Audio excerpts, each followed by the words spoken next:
night of action in the world of football as Liverpool Thrash Manchester United at Anfield. Well, lots of this story we bring into you on 360 Sports on Trust TV. I am Adeni Ajishafe. Well, I have with me Ibrahim Yusuf. Good to have you, Ibrahim. Always nice to be here, Adeni. Good one. So we have to quickly look at those stories trending, but it was a very, very woeful night for Man United. Well, Manchester United have been on a downward spiral for a while, so I really wasn't surprised that they got beat. Maybe I got surprised by how they got beat, you know, by 4-0. It was really scandalous, but I really wasn't surprised that they lost that game. Okay, really. We'll be going to that particular story later. Let's quickly start from home. Well, concerning AFCON qualifiers, the draw that was made over there in Johannesburg, South Africa, just yesterday, we'll be looking at the fact that Super Eagles, they get easy draw in Group A, where you have Nigeria and Leone, Guinea Bissau and Sao Tome and Principe, alongside, well, Mauritius will have to still play their game to see who qualifies there to join in Group A. But from the way it is, quickly, let's look at the groups one by one, as we have the groups now in the AFCON 2023 qualifier. In Group A, we have Nigeria, Sierra Leone, Guinea-Bissau, Sao Tome and Principe, or Mauritius. Well, in Group B, Burkina Faso, Cape Verde, Togo, Eswatini.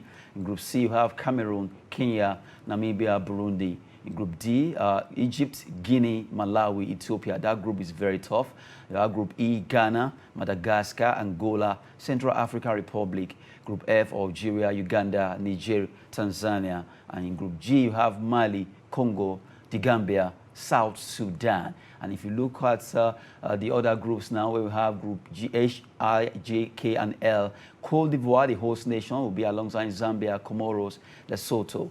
Group I, you have DR Congo, Gabon, Mauritania, Sudan, Tunisia, Equatorial Guinea, Libya, and Botswana in Group J, Morocco, South Africa, Zimbabwe, and Liberia in Group K. While Group L, the champions of Africa, Senegal, alongside Benin Republic, Mozambique, and Rwanda. Let's take it back to our own.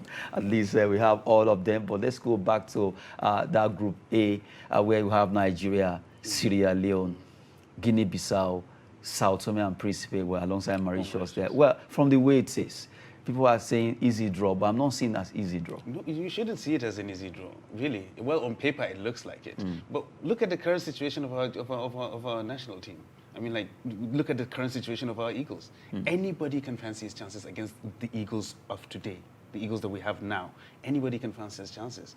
You understand? So, yes, on paper, you might say it's an easy draw. And if we get our acts together before the qualifiers, then most likely it will be an easy draw. But right now, as it is, if these qualifiers were going to be played today, I will not be that confident that Nigeria is going to blow everybody away in that group.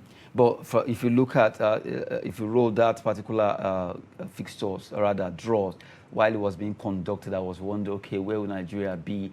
So immediately, Salomon Kalou and Radebe, as they were picking the countries from the ports, I was looking at, okay, I don't want Nigeria to be in a very tough group so that we won't begin to have unnecessary pressure. But from the way it is, we know how all the other countries in Africa are really closing the gap against us. Sierra Leone, we should not underrate the Leone Stars. Guinea-Bissau. They had a very good outing in the Yes, and in AFCON, yeah, Guinea-Bissau. Exactly. In fact, the last AFCON really showed to the other countries that just play your game well. But almost all the teams perform well. Exactly. Sierra Leone came out and they played the blinder. They had very good games. Yeah, luck was not on their side in 1 or 2 matches, but they played absolutely fantastic. You understand? And teams like Guinea-Bissau are not to be taken lightly.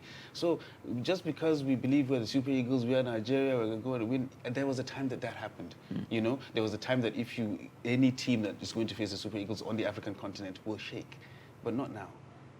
Why is it like that? Because we're not playing as Eagles. We're not seeing the Eagles that we know. The Eagles that we know and love, they are not there anymore. Then what can we do? Well, we need to get our act together. From the bench to the pitch, we need to get our acts together because right now we don't even know where we're going with Nigerian football. We don't know. We don't have a manager. We don't know who we're going to bring in. Is it a foreigner? Is it a local guy? How much time is he going to have? What is his mandate? You understand? Because we're just going to right now. The qualifiers are coming up. Then, like a couple of months to the qualifiers, that's when we're going to bring in somebody and say, okay, fine, your mandate is to qualify for the Nations Cup. Then you'll qualify for the Nations Cup, and then we'll say, okay, now your new mandate is for you to reach the semi-finals. That is how we don't have a plan. We don't have a project. We need a project that, okay, from this year to this year, this is where we want to get our national teams to.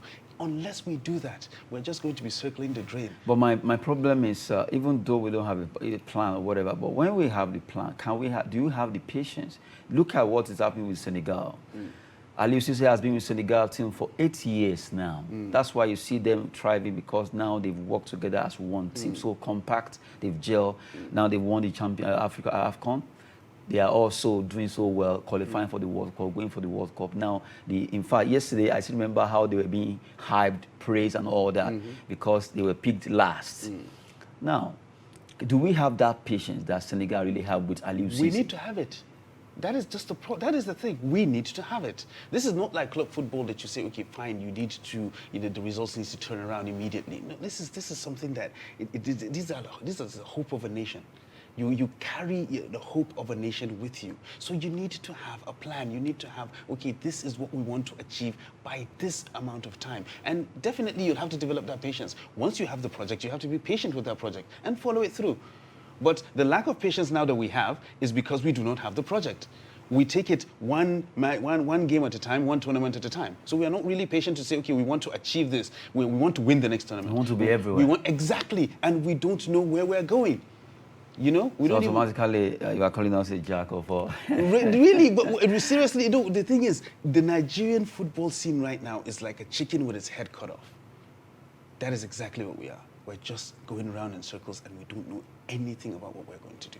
And that needs to change if we're going to do something worthwhile with Nigerian football. Things just have to change if you have to get better. We've been looking at AFCON draws that was actually conducted yesterday in South Africa, where Nigeria in Group A alongside Sierra Leone, not forgetting Guinea Bissau, well, Sao Tome and Principe. Well, maybe that's why people are calling it an easy draw, underrating all this country. No more minnows in the world of football. Any team can beat any team. So you just have to up your game if you want to do well. Super Eagles just have to begin to plan. The entire technical crew, whoever is going to be given the chance to be the head of that technical crew as coach, let's see what he can do. And now let's have patience a bit. And as a player being given the opportunity to at least come and play for Nigeria, showcase why you are being picked, and give Nigerians that joy that we really deserve. Well, showcasing AFCON draws there. We move away from AFCONs, much of it, because the main thing right now is to qualify. Enough of all these unnecessary excuses. All we need to do is to be at Cote d'Ivoire, and who knows, maybe we can scoop it this time around. We move away from there, as I said earlier. Let's quickly talk about the match that just yesterday, a lot of people were expecting maybe Man United, despite all the records they were holding against Liverpool. It was a very wrong foot they actually dropped there. Well, 4-0. Not expected anyway. I was maybe 2-0 or 2-1. Yes, just like I said earlier, I expected Manchester United to get beat.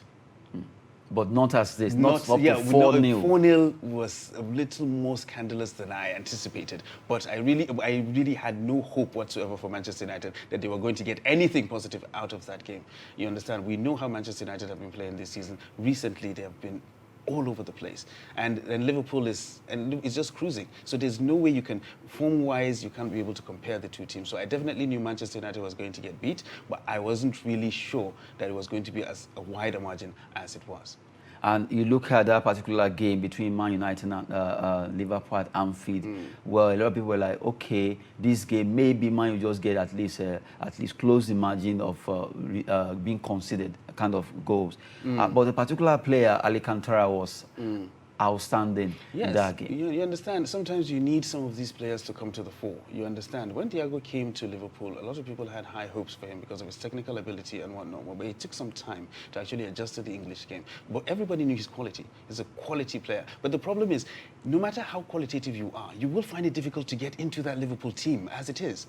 You know, the Liverpool team is a well-oiled machine. You understand, you can actually tell that they're being coached by a German because they operate as a well-oiled machine. So it's difficult for you to actually get there if you're not on the top of your game, you know? And we all know Thiago is a fantastic player, but one dip in form, a little dip in form, and you're out. But he showed his class yesterday, and it was absolutely fantastic.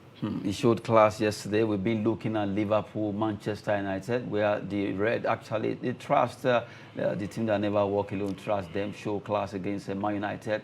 first leg 5-0, second leg 4-0, making it 9 in aggregate wise. That shows that really Liverpool have been outstanding against Man United this season. And the fact that Ronaldo did not play doesn't have any effect, because even while he played, they lost 5-0. So the effect of Ronaldo is not there. But from the way it is, it seems okay, even with the Ronaldo or not, Man United is not the team they used to be. No, but they definitely, Ragnick said it himself. Now, the revolution is actually needed in Manchester United. You know, it's not just bringing in a new manager. Any new manager that you bring in now and give him this particular group of players. Exactly. Ten Hag he doesn't even know what he's getting into right now until he comes and sees the disaster that is there for him to actually work out. There needs to be a clear out. Certain players need to leave, certain players need to get motivated, some players need to go out on loan, but there has to be a revolution in Manchester United, because right now the players that they have are really not Manchester United material. That is just the plain truth. But from the way it is, it seems maybe because of the English culture, it's always very hard for them to drop their own players. But really, I don't see Maguire being that team. It's not. It's not when proper. Harry Maguire was bought for 80 million, it was scandalous. How can you buy a player like Harry Maguire? And Liverpool got Alcantara for 25 million euros. Exactly. How much was Van Dijk bought? How much did they buy Virgil van Dijk? You understand? But you're buying a Harry Maguire, who somebody described as a Sunday League player. You're buying him for 80 million. It's scandalous. Peter Drury was really on United yesterday. No, the thing is, it was absolutely scandalous. Even Roy Keane was saying that this is not the Manchester United he played for. Why are you playing like his one Derby County or one? You understand? You expect to see 72-28. It really wasn't what anybody expected. The statistics. The gulf in class is too wide. You understand? And the problem is, the gulf is now widening between Manchester City, Liverpool, and the rest of the Premier League. Exactly. They are breaking away from everybody else. You understand? Because right now we already know who 1 and 2 is going to be in the Premier League. The rest between the two of them. Exactly. The rest are just fighting for the scraps that they leave behind. Right. And it's every season. For how many seasons now, consecutively, these guys have been at the top of it. And they've been breaking away, while other teams are still struggling. The teams that we believe can be able to do something worthwhile, Manchester United of this world, the Arsenals of this world, they are still languishing there, trying to be mid-table teams. You understand? And it's really not good, I think, for the English game as well. You know, because we need to see these old traditional clubs actually step it up, so that the smaller clubs, so to speak, can be able to have something to aspire to. But if not, right now, from Chelsea downwards, every other person is in the same boat, and then Liverpool and Manchester City are running away with it. I mean, they are trying to run it like Real Madrid and Barcelona. Exactly, they're trying to turn it into a La Liga, whereby it's just Real Madrid and Barcelona. A two-horse race. Every year, you understand? And maybe then you find a freak year whereby somebody will just sneak in and just take one and move with it. But right now, it seems like for a very long time to come, unless something drastic is done with these other teams, for a very long time to come, it's still going to be Liverpool, Manchester United. City. Manchester City. Not Manchester. You know, you're used to seeing Manchester United up there. You're used to seeing them up there, but unfortunately, they are not there anymore. Good morning. We've been looking at the chances of Man United. Right now, they are not just the team we used to know. They just have to get their ass together. Let's look at the top 6. Well, Liverpool, they've outsmart Manchester City on the top table there. Liverpool are now having 76 points, 2 ahead of Man City with 74. And you have Chelsea, 62. Spurs are standing 4th with 57. Arsenal, Man United on the same point. But you look at, just like what you said, that 76, 74. 2 points. The two teams are really outstanding. Even Chelsea that are standing third are far away. Exactly. Far away. Exactly. You can see the gulf. You can see the gulf between the top 2 and the rest of the pack. And it's widening. That is the problem. It's not 12 points it's not like, between Man City and Chelsea. It's not that they're trying to make it up. They're still, you know, Chelsea has an excuse. Because Chelsea of what has an happened. excuse. Exactly. Chelsea has an excuse. They're distracted. The Abramovich and whatnot. I mean, like, they have an excuse. But what is Manchester United's excuse? What is Arsenal's excuse? What is Spurs' excuse? You understand? They said they didn't have a manager. Pochettino couldn't do it. He couldn't cut it. They brought Mourinho. Conte. You understand? Mourinho couldn't cut it. They threw him out. They brought Nuno. Nuno couldn't cut it. They brought him. They took him out, and they brought Conte. But it's still not changing. You understand? They're still losing games to teams like Brighton. Arsenal is the same thing. They win a couple of games on the spin, and Arsenal fans start going crazy that they have arrived now. They're going to challenge for the championship. But at the end of the day, they lose the next 5. It's scandalous. Manchester United have been all over the place. They've been ragtag, just like you said. It was like, please, it's watching Derby County. It's no disrespect to Derby County, even though they got relegated, but still, no disrespect to them. But it was just like watching something like that. It's not really good for English football.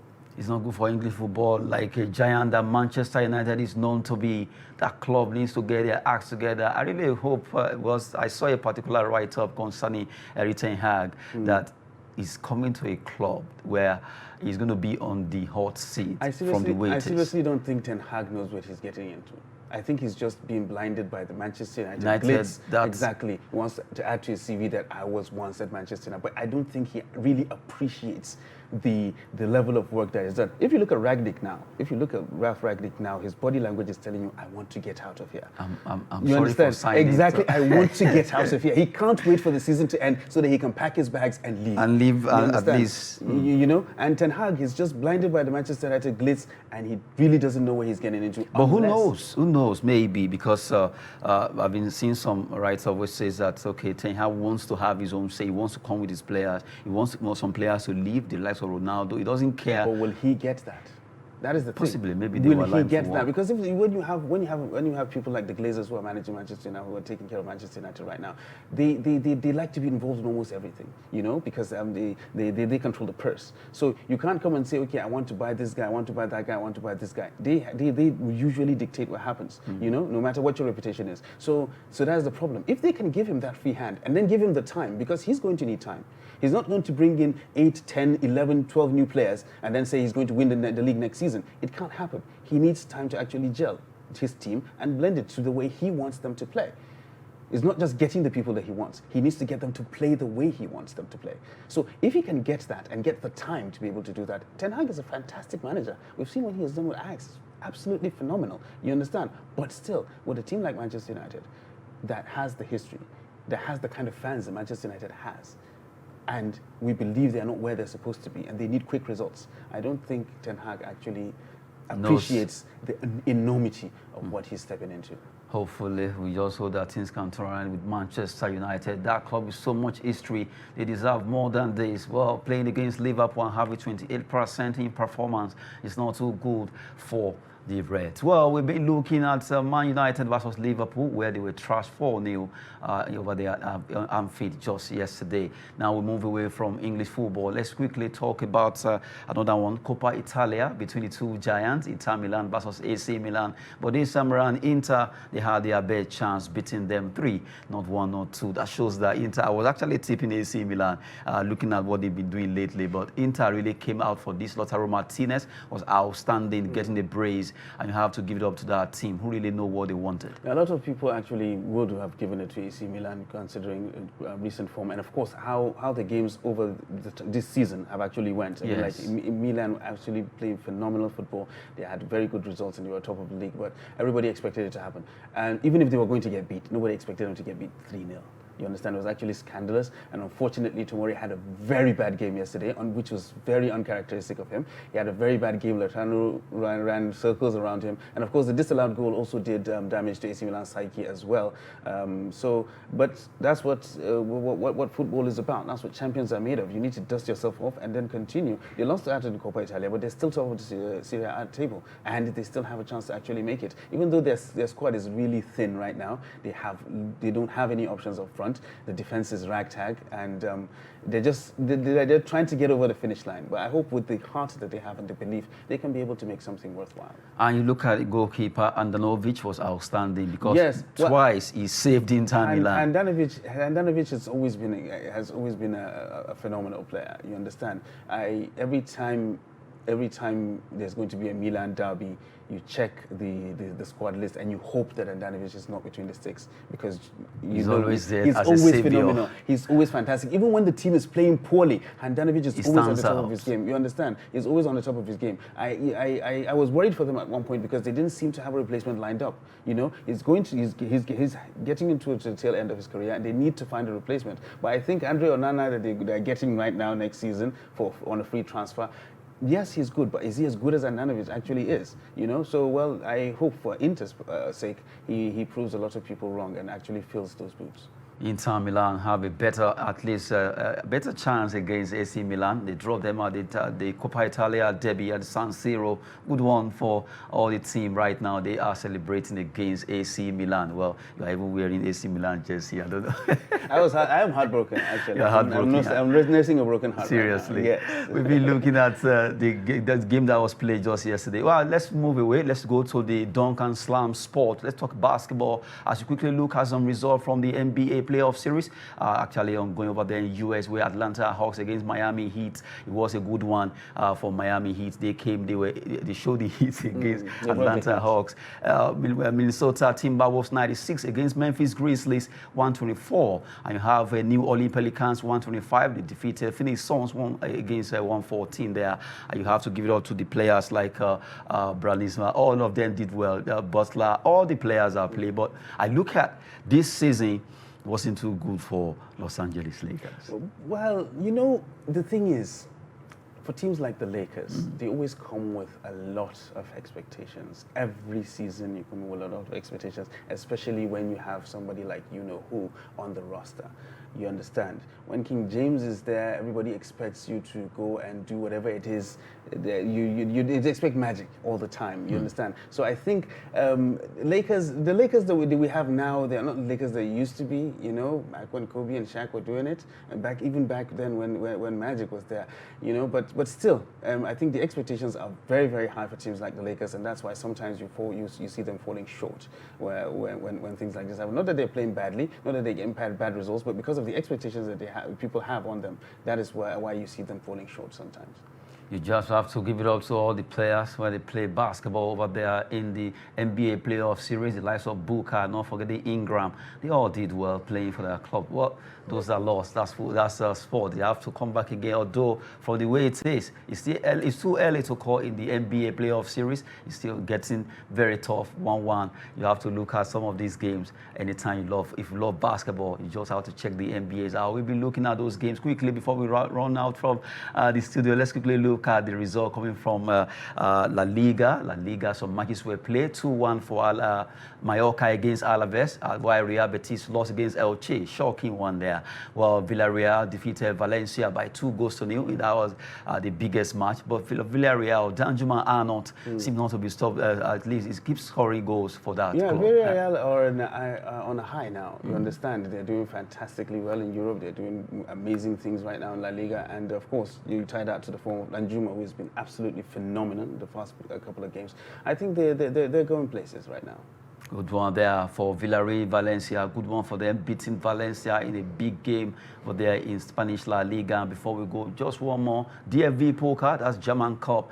My match was also played. And quickly, let's look at our result where Freiburg, they were able to defeat Hamburg shockingly. No one believed Freiburg could do this. I love the fact that they show class. 3-1. You know what the thing is? The hamburger of today wasn't the Hamburg. Yeah, exactly. Isn't the Hamburg that we all grew to love. Just like Man United now. Exactly. So, I mean, like, it really wasn't that shocking. Yeah, but the margin was something else. But really, when the things you expect from Hamburg now are really, it's not the Hamburg that we used to know. It's really not that. So, it means a good one for Freiburg. Yes, it was a fantastic result for Freiburg. Nigeria made that club popular in Nigeria. Sheyi Olajengbesi, when he was playing for Freiburg. Yes, exactly. Where is Olajengbesi? Olajengbesi should be where he is. A lot of Nigerians that play in Germany really made the place very scintillating. I remember Wumela playing for Armenia Bielefeld there. Well, we've been taking you through the world of sports on 360 Sport. It's been a wonderful time with Ibrahim Yusuf. Thank you very much. Always a pleasure, Adeni. Good one there. I am Adeni Jishafe. We're bringing you more in the evening when it comes to sport. Thanks for watching.